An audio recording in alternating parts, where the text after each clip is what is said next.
Assalamualaikum warahmatullahi wabarakatuh. Sebelumnya perkenalkan, nama saya Mekar Harahap dengan NIM 23070018 dari Prodi Hukum Keluarga Islam Sekolah Tinggi Agama Islam Negeri Mandailing Natal. Nah, di video kali ini saya akan mencoba menjelaskan beberapa materi tentang aliran-aliran filsafat hukum. Filsafat hukum merupakan cabang filsafat yang mempelajari tentang hakikat hukum, keadilan, dan hubungan antara hukum dengan masyarakat dan negara. Dalam filsafat hukum terdapat beberapa aliran besar yang berkembang seiring dengan perjalanan waktu. Beberapa aliran besar tersebut, yang pertama adalah positivisme hukum. Positivisme hukum menekankan pada pemisahan antara hukum dan moralitas. Menurut aliran ini, hukum adalah norma yang diterapkan oleh otoritas negara dan harus diikuti tanpa memperhatikan apakah nama tersebut adil atau tidak. Dan yang kedua, aliran hukum alam atau disebut dengan natural law. Aliran hukum alam berpendapat bahwa hukum berasal dari prinsip-prinsip moral dan alam yang ada secara universal dan tidak tergantung pada keputusan manusia. Hukum yang adil adalah hukum yang sesuai dengan hukum alam. Dan yang ketiga, realisme hukum.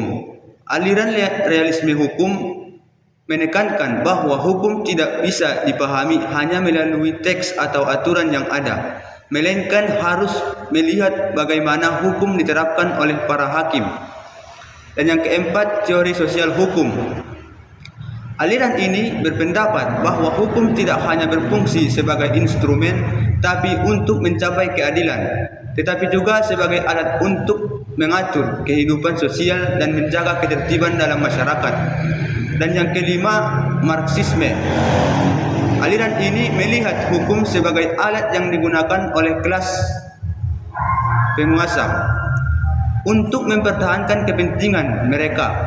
Hukum dalam pandangan Marxisme dianggap tidak netral tetapi dipengaruhi oleh struktur ekonomi dan hubungan kelas dalam masyarakat. Dan yang keenam, feminisme.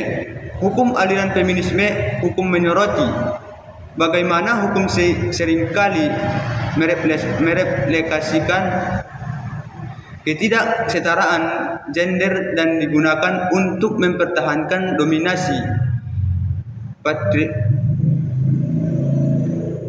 patriarki.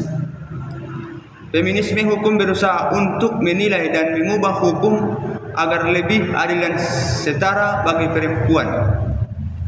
Nah, kesimpulan yang dapat saya sampaikan dari pemaparan materi saya tersebut adalah, secara keseluruhan, aliran-aliran filsafat hukum ini menunjukkan berbagai pandangan mengenai hubungan antara hukum, moralitas, kekuasaan, dan masyarakat, serta memberikan wawasan yang berbeda tentang bagaimana hukum seharusnya diterapkan dan dipahami. Mungkin cukup sekianlah yang dapat saya sampaikan.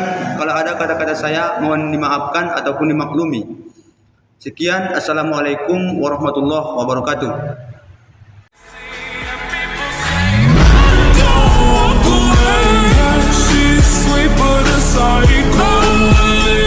Psycho, at night she's screaming, mama, mama.